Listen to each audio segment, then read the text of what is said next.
Pour le prochain orateur, alors il n'a pas pu nous rejoindre à cause des grèves de train malheureusement, mais on a Maxime Palazzo qui va nous parler des prothèses d'apposition. Donc Maxime, merci beaucoup. C'est parti, on t'écoute Maxime. J'ai des conflits d'intérêts avec notamment la marque Boston Scientific en raison de symposiums et de formations Zoom qui sont rémunérés.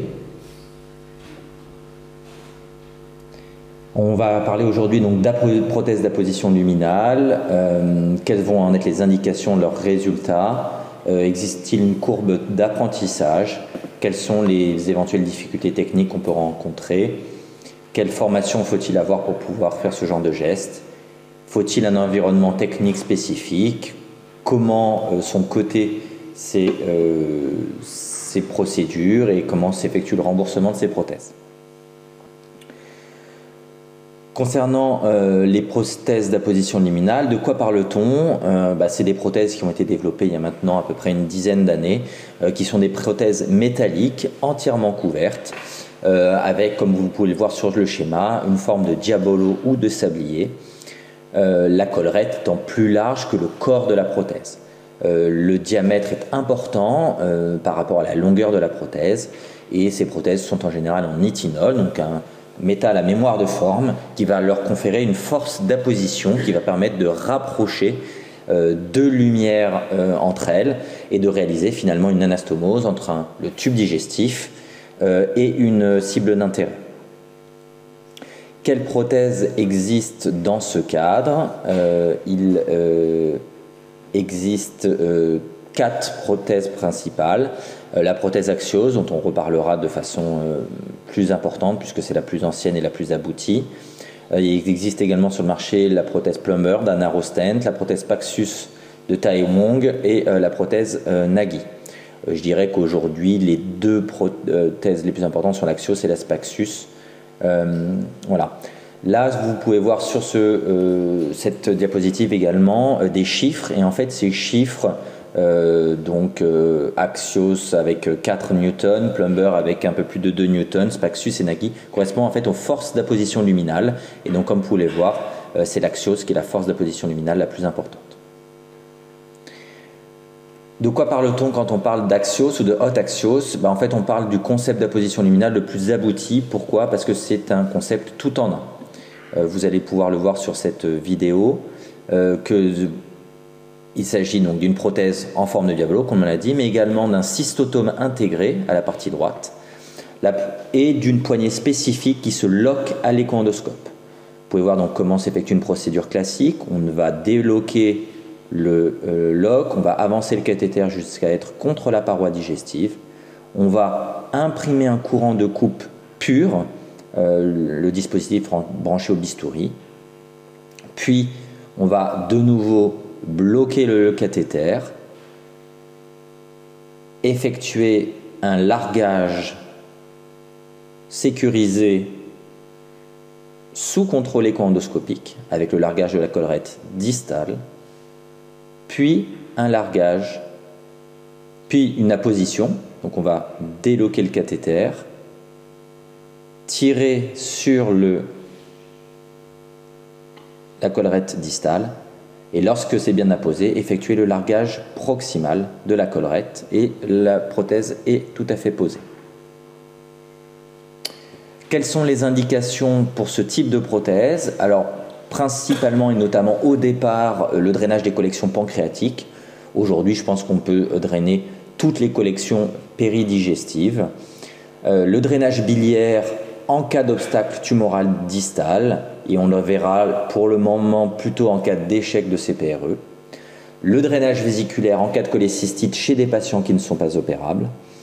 Et puis, de façon émergente, mais qui va devenir probablement une indication assez importante, c'est la réalisation de gastro-entéro-anastomose pour des sténoses antroduodénales, pour réaliser des reconnexions après bypass gastrique, et ça s'appelle une procédure EDGE, et en cas de syndrome de l'anse afférente après chirurgie de type duodéno-pancréatectomie céphalique.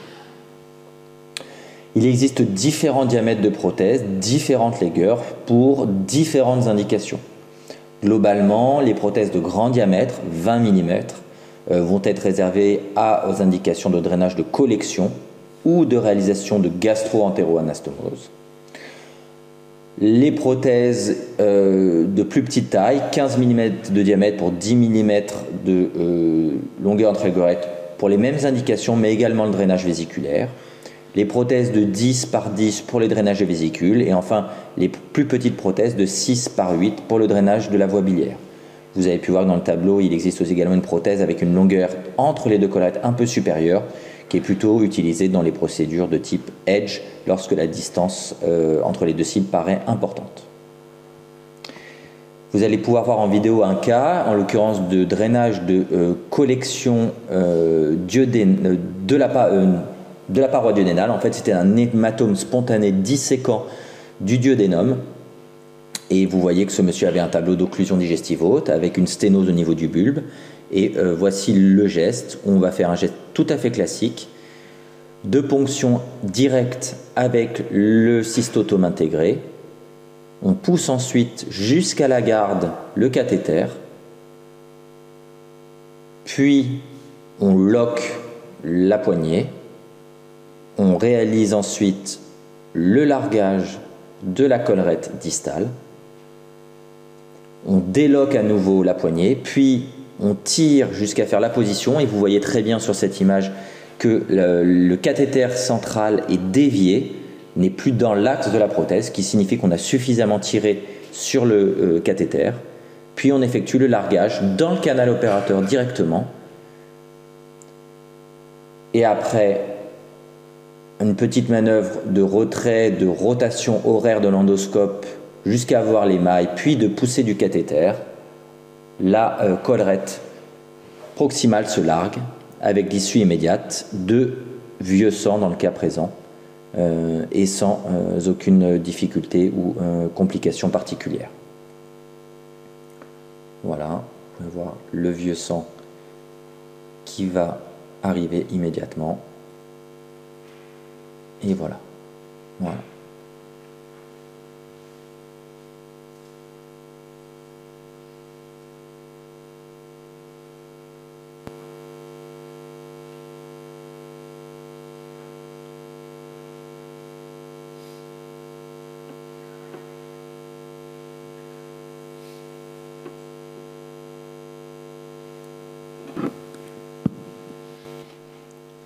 Voici un autre cas, alors sans vidéo, mais un cas plus typique de collection péripancréatique post-pancréatite aiguë nécrosante. Vous pouvez voir une collection de l'arrière-cavité des épiplombs avec présence de bulles en son sein traduisant une surinfection. La prothèse axiose va être posée, puis on aura à effectuer un geste de nécrosectomie où on voit ici l'aspect en fin de nécrosectomie où il n'y a plus aucun résidu nécrotique, et puis le même aspect en image scanographique avec une disparition complète de la collection, et ici l'aspect après retrait de la prothèse axios. Ici un cas à peu près similaire, pancréatite aiguë biliaire, une énorme collection péripancréatique chez un malade qui ne s'alimente plus, qui est septique avec de la fièvre et un syndrome inflammatoire biologique marqué. Voici la même image en coupe transversale. Et on va mettre en place cet axios que vous voyez ici, où vous voyez que la collection a nettement diminué de taille. Il existe en revanche un espèce de boudin solide qui ne s'évacue pas, et ce monsieur aura une séance de nécrosectomie unique permettant d'évacuer ce boudin avec l'aspect post-nécrosectomie et une restitution à d'intégrobe du pancréas. Quels sont les résultats de ces drainages de collection pancréatique? Alors c'est des études maintenant qui datent un petit peu, mais globalement c'est que le succès technique est excellent, l'efficacité clinique également. Il y avait des taux de complications peu élevés mais qui ne sont pas à négliger. C'était surtout le cas dans les wall-off nécrosis, donc dans les nécroses circonscrites, avec des risques de migration et d'hémorragie. On verra que on pourra rediscuter dans un deuxième temps, si vous le souhaitez, de ces complications et de la prévention de ces complications éventuelles. Donc, La haute axiose pour les collections pancréatiques. Pour qui? Pour les collections nécrotiques symptomatiques, en particulier en cas d'infection. Éventuellement pour les pseudokystes symptomatiques, si ils sont de très grande taille. La haute axiose n'élimine pas l'utilisation des prothèses en double queue de cochon qui sont tout à fait efficaces dans cette indication de collection purement liquidienne et en particulier en cas de rupture canalaire. Quand est-ce qu'il faut le faire? Toujours lorsqu'il s'agit d'une pancréatite aiguë, le plus tard possible, de manière à ce que la collection soit organisée. Il y a eu des travaux récents hollandais sur l'intérêt d'une antibiothérapie pour pouvoir attendre, qui ont montré que c'était aussi efficace avec moins de séances de nécrosectomie. Donc il faut savoir attendre chez ces malades. Avec quel type de prothèse? Des prothèses de grand diamètre, on l'a déjà dit, de 20 ou 15 mm, par technique de ponction directe, comme je vous l'ai montré. Et il faudra laisser l'axios le moins longtemps en place pour éviter des éventuelles complications ultérieures. L'autre indication princeps, c'est celui du drainage biliaire après échec de CPRE pour un obstacle tumoral du tiers distal de la voie biliaire principale. Voici une petite vidéo. Donc une dame de 92 ans avec un cancer de l'ampoule, un échec de drainage biliaire conventionnel et la cholédocoduodénostomie avec le dispositif axios, direct, sans aiguille, sans guide. Voilà, on tire pour faire la position luminale comme c'est le cas. Voilà, puis on largue dans le canal opérateur et vous pouvez voir tout à fait immédiatement l'issue de bile avec une efficacité tout à fait satisfaisante. On le reverra que pour se réaliser cette geste, le diamètre de la voie biliaire principale est très important. Il faut qu'il soit supérieur à 15 mm pour ne pas s'exposer à un risque de complications. Et même pour le début de l'apprentissage, il doit être, je dirais, au moins à plus de 17-18 mm pour être assez tranquille. Quels sont les résultats de ce geste? Là, c'est une série rétrospective française, coordonnée par Jérémy Jacques de Limoges, où on voit que le taux de succès est quasiment de 100%, de succès clinique également, de complications immédiates très faibles et de complications à long terme biliaires également assez faibles. Si on doit résumer ce qu'il faut faire lorsqu'on doit drainer une voie biliaire principale, pour qui, on l'a dit, pour les obstacles biliaires tumoraux du tiers inférieur de la voie biliaire principale, en cas d'échec de CPRE pour le moment.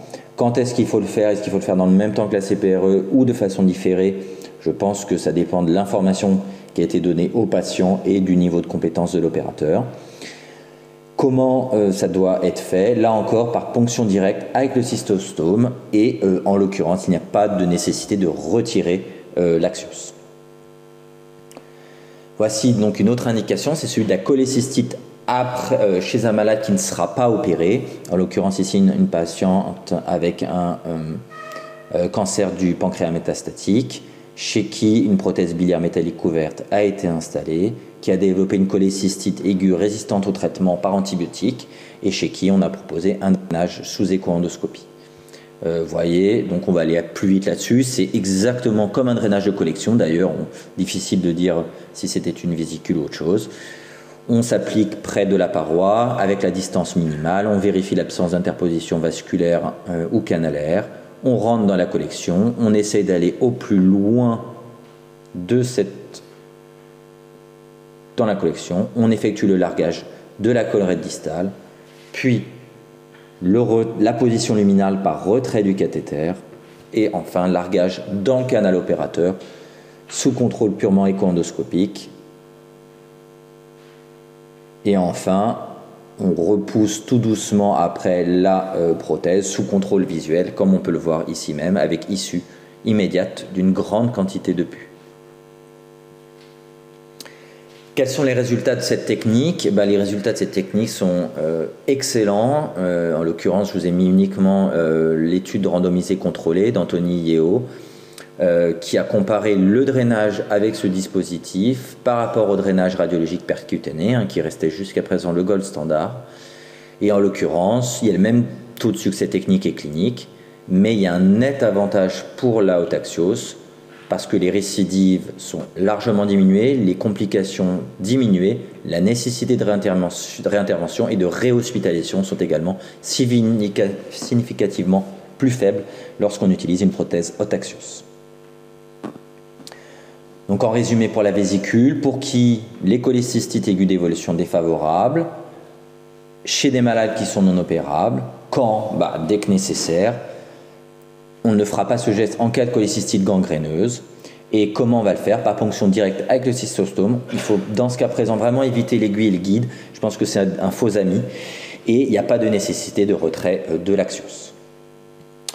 Voici d'autres indications, alors moins largement diffusées aujourd'hui, mais qui vont prendre de l'importance au fur et à mesure. Là, en l'occurrence, c'est celui d'un geste qu'on dit de gastro-gastrostomie pour réalisation d'une CPRE chez un malade qui a eu un bypass.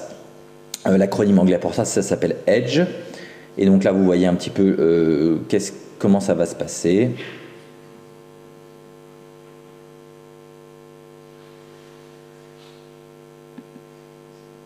Donc on va tout d'abord repérer l'estomac distal exclu, ponctionner avec une aiguille en l'occurrence, introduire un fil guide pour s'assurer qu'on est bien dans l'estomac. On va remplir la cavité gastrique connectée à l'aide d'une pompe de lavage de manière à avoir beaucoup de place. Puis on va mettre en place la haute axios, soit sur le guide, soit de façon directe. Voilà, avec après une procédure tout à fait classique de largage. Alors vous voyez ici que le largage a été fait sous contrôle visuel. On peut tout à fait le faire, comme je vous l'ai dit, sous contrôle écho-endoscopique pur. Puis, une fois que la prothèse est mise en place, là en l'occurrence c'était un patient avec une angiocolite, on va dilater la prothèse, puis on va introduire le duodénoscope dans la prothèse et descendre le duodénoscope jusqu'au deuxième duodénum, puis réaliser une procédure tout à fait conventionnelle de CPRE, voilà, avec un cathétérisme biliaire à l'aide d'un sphinctérotome, une sphinctérotomie, et chez ce patient, une macrodilatation du sphincter d'Oddi avec une extraction d'un calcul à la dormia. Donc l'ascension du guide.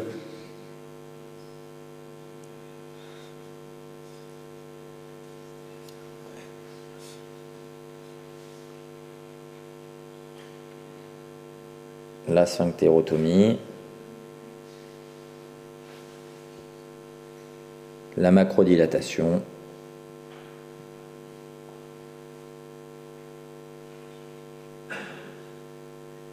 Puis l'extraction du calcul.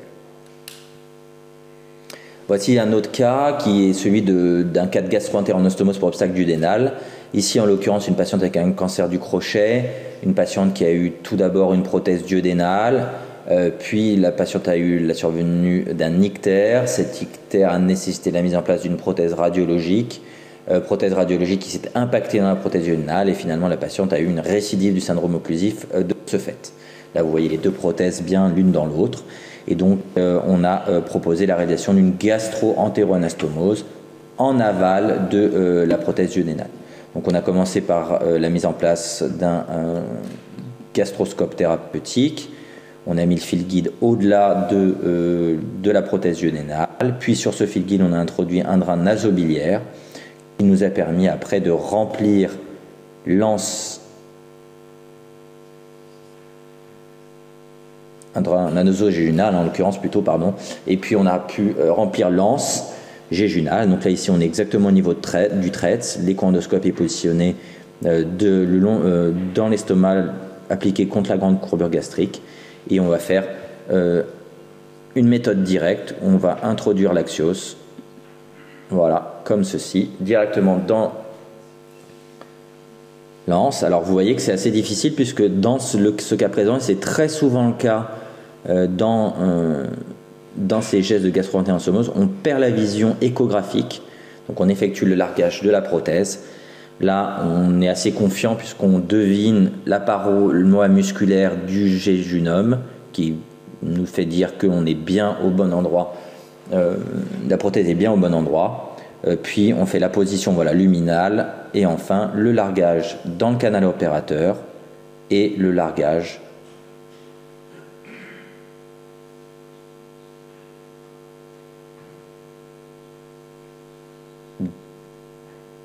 définitif, où on effectue toujours cette petite manœuvre de retrait discret, on voit les mailles, on pousse et on est tout bon. La prothèse est parfaitement larguée, avec même la visualisation, si vous regarderez bien, du drain nasobiliaire, voilà, qu'on a vu passer là, au-delà, donc on est bien, tout est bien, et la patiente peut se réalimenter dès le lendemain. Et voici le résultat final en scopie, avec la prothèse adaxios qui fait la communication entre l'estomac et la langue de Treitz, et le drain nasobiliaire. Voici une autre indication de gastro-entérionostomose, alors beaucoup plus rare, puisque c'est dans le cadre des drainages denses montés, en l'occurrence chez des patients ayant eu notamment une duodénopancréatectomie céphalique pour cancer et qui ont des récidives carcinomateuses sur l'anse montée, responsables de syndrome biliaire, avec des obstructions biliaires. Et ce qu'on va faire, c'est qu'on va drainer cette anse très dilatée directement dans l'estomac résiduel. Donc là, en l'occurrence, vous voyez, c'est du grêle très dilaté. Finalement, c'est un geste très facile qui s'effectue directement, sans ponction à l'aiguille, sans rien d'autre, directement avec l'axios. Et vous voyez, donc, quelque chose de très classique. On rentre, là encore, l'axios, on effectue le largage distal, puis le largage proximal. Voilà, je vais avancer un petit peu la vidéo. Et enfin, le largage définitif, on pousse le cathéter en dehors de l'endoscope. Et le largage est effectif et tout se passe bien. Voilà.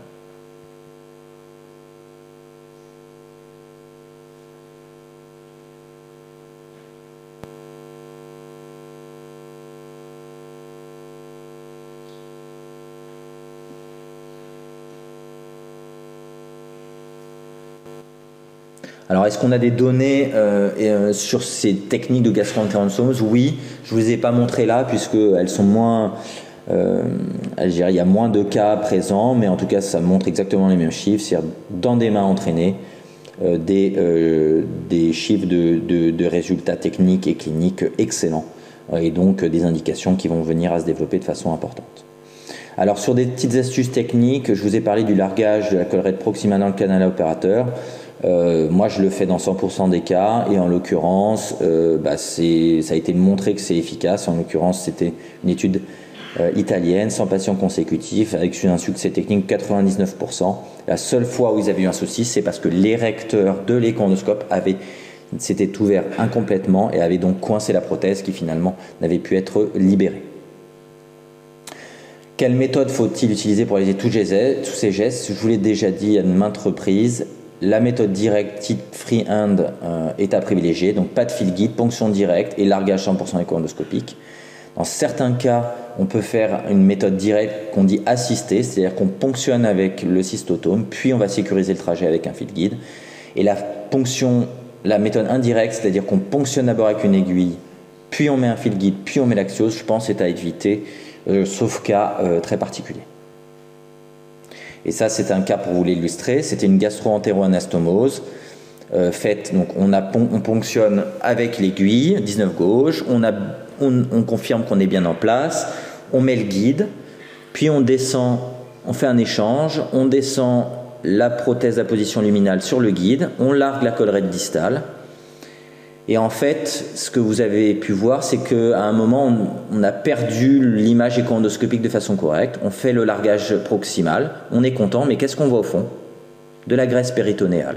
Donc en fait, la collerette s'est larguée au mauvais endroit, c'est-à-dire entre l'estomac et l'intestin visé, puisque à un moment, probablement que l'intestin a été repoussé au moment où on n'avait plus de vision écho-endoscopique. Donc c'est vraiment le problème de faire ces gestes avec une ponction première à l'aiguille et l'introduction d'un fil guide.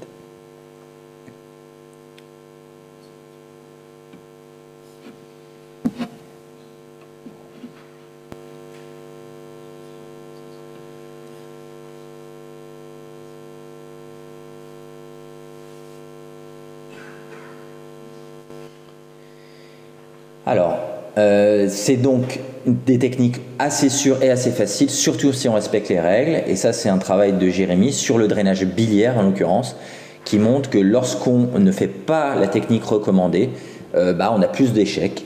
Quand on n'utilise pas la bonne taille de prothèse, on a plus d'échecs. Et comme je vous l'avais dit précédemment, lorsqu'on a une diamètre de voie biliaire supérieur à 15 mm, c'est beaucoup plus facile.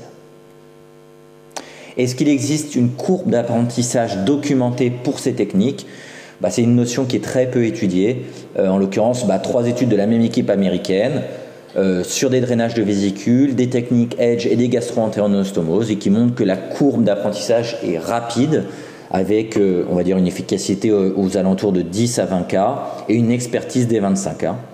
Néanmoins, il faut toujours se méfier, puisque, en l'occurrence, ces équipes qui font ces courbes d'apprentissage sont des équipes ultra entraînées, ultra habituées, et donc c'est probablement pas tout à fait la réalité.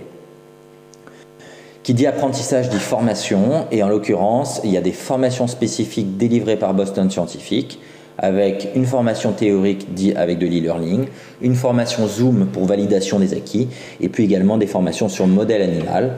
Il faut bien entendu ne pas hésiter à faire appel à des collègues qui ont l'habitude de les poser, voire même faire réaliser des cas dans d'autres centres avec une supervision si c'est nécessaire. Quel environnement est nécessaire pour réaliser ce genre de gestes? Il faut une salle interventionnelle équipée pour la CPRE, parce qu'on peut avoir besoin du guide, on a besoin de la radioscopie pour faire les procédures de sauvetage.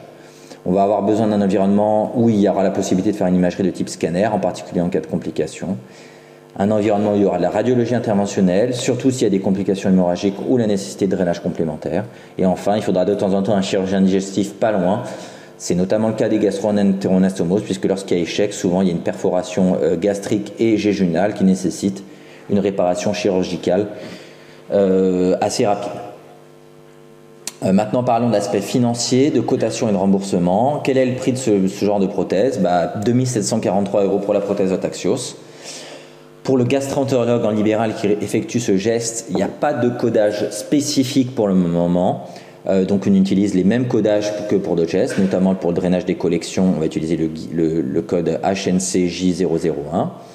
Lorsque on réalise un drainage biliaire, moi personnellement je cote avec pose d'une endoprothèse biliaire et écho-endoscopie avec ponction.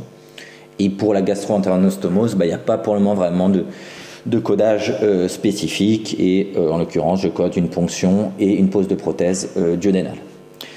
Quel est le remboursement pour la clinique ou l'établissement de santé? Il y a un remboursement de la prothèse pour les indications pancréatiques.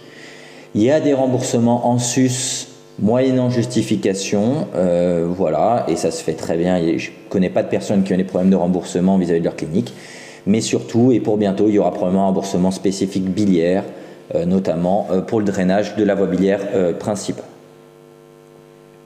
En conclusion, je dirais que les prothèses d'apposition luminale sont une révolution technique qui est à la portée de tous. Le dispositif aujourd'hui le plus abouti est le dispositif Otaxios, car il est tout en un. Les indications sont multiples, avec des taux de succès techniques et cliniques très élevés, une morbidité faible à condition de maîtrise technique, que la courbe d'apprentissage est réduite, que les formations sont absolument nécessaires, et ce n'est pas parce que c'est simple qu'il n'y a pas de complications. L'environnement doit être sécurisé. Il existe aujourd'hui un remboursement pour les collections pancréatiques, avec probablement un remboursement prochain pour le biliaire et le vésiculaire. Mais le travail doit continuer, notamment pour sécuriser les procédures de gastro-entérionostomose, qui, à mon sens, restent malgré tout toujours difficiles. Et enfin, pour obtenir un remboursement spécifique dans cette indication. Je vous remercie de votre attention et j'espère pouvoir discuter de tout ça avec vous dans quelques instants. Maxime, merci beaucoup pour ce tour d'horizon dont je te l'accorde, c'est effectivement une révolution en écho-endoscopie et même en endoscopie interventionnelle. Depuis que ce dispositif est apparu sur le marché, les indications ont explosé. On a évité beaucoup de chirurgie pour ces patients. On est resté mini-invasif et ça a bénéficié à énormément de patients. Voilà, donc je ne sais pas s'il y a des questions dans l'auditorium.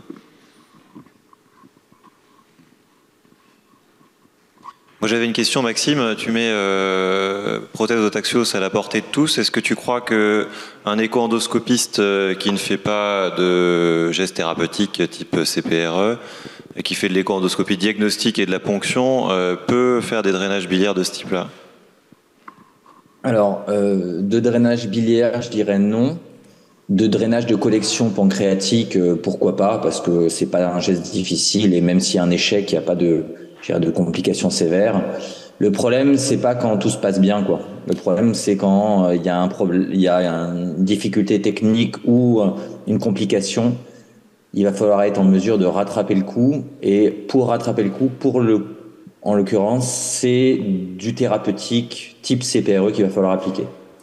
Donc, si vous lancez dans un drainage biliaire et que derrière vous n'avez pas la compétence dans l'utilisation des guides, d'un duodénoscope, de la mise en place de prothèses conventionnelles, vous n'arriverez pas à rattraper votre éventuelle complication. Donc, voilà, il ne faut pas le faire si on n'a pas de formation associée, je pense. Bon, bonjour Maxime, moi j'avais 2 questions par rapport à la pancréatite aiguë, là, quand tu disais quand elles sont surinfectées les collections. À un moment, tu as parlé de l'équipe néerlandaise, je crois, qui attendait du coup en mettant une antibiothérapie. Donc tu recommanderais, parce que je crois, s'il n'y a pas de prélèvement positif, tu mettrais quand même des antibiotiques. Ça, c'est la première question pour essayer d'attendre au maximum ta collection, qu'elle se constitue bien. Et la deuxième chose, c'est par rapport à quand tu enlèves les prothèses d'apposition, puisque t'as dit qu'on pouvait les laisser pour la vésicule biliaire, si j'ai bien compris, mais par contre il faut les enlever de toute façon pour les pancréas, les collections pancréatiques, puisqu'il y a un risque de saignement important. Et à ce moment-là, tu mets les queues de cochon en fonction si c'est une rupture canalaire ou pas, il me semble.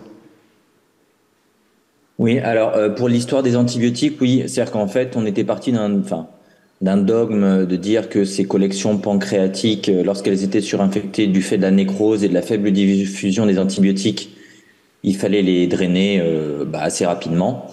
En fait, il y a une étude randomisée contrôlée qui a comparé justement un geste précoce de drainage versus une antibiothérapie et un éventuel geste de drainage ultérieur. Et donc cette étude montre que on a tout intérêt à mettre des antibiotiques parce que dans un certain nombre de cas, il n'y a pas besoin de faire forcément de geste de drainage et que dans les cas où il y a un geste de drainage malgré tout, on est dans des meilleures conditions avec moins notamment de réintervention et de séances de nécrosectomie. Voilà. Et ceci, alors dans leur étude, parfois ils n'avaient pas de preuves de l'infection documentée de façon bactériologique. Ils avaient simplement de la fièvre, l'absence d'autres points infectieux et un aspect par exemple scanographique de bulles dans la collection. Ils mettaient une antibiothérapie probabiliste et ils voyaient comment les choses se passent. Donc ça c'est pour la première question. Et pour la deuxième, de savoir, oui, en fait, dans toutes les indications, on peut laisser les prothèses, sauf dans l'indication du drainage de collection, pancréatique ou même d'autres natures, où là, il va falloir la retirer. Et il faudra la retirer parce que si on la laisse trop longtemps, et surtout si on la laisse alors qu'il n'y a plus de collection, que le drainage a été fait, on s'expose à un risque de complications, et en particulier un risque hémorragique. Voilà, donc il faut laisser la prothèse le temps qu'il faut, c'est-à-dire jusqu'à ce que la collection soit parfaitement drainée, mais il ne faudra pas la laisser beaucoup plus longtemps. Et après, sur le fait de la remplacer par des queues de cochon ou pas, c'est très débattu dans les collections pancréatiques. Moi, j'ai tendance à le faire, il y a des études qui montrent que ça n'a pas d'intérêt, mais bon, voilà. J'ai jamais eu de cas de récidive de collection lorsque j'avais mis des queues de cochon après retrait d'une axios, alors que j'en ai eu lorsque je n'en mettais pas. Donc, c'est pas du randomisé, mais... Et quand tu fais des nécrosectomies, du coup, tu l'enlèves, tu fais ta séance de nécrosectomie, tu la remets après, si tu as besoin d'une nouvelle séance, ça ? Non, je laisse non, ce que je veux dire, c'est que je laisse l'axios, je fais mon travail dedans. Okay. De temps en temps, la prothèse gêne, donc on peut la retirer et la reposer dans le même temps, mais en la réintroduisant dans le canal opérateur. Mais ce que je veux dire, c'est que quand tu as fini, que tu n'as plus de collection résiduelle, tu retires ton axios et après, tu mets des queues de cochon pour éviter un éventuel récidive parce que tu as une déconnexion pancréatique. Voilà. Merci beaucoup, Maxime. Je pense qu'il n'y a plus de questions. On va passer au sujet d'après. Encore merci, Maxime. Merci. Allez.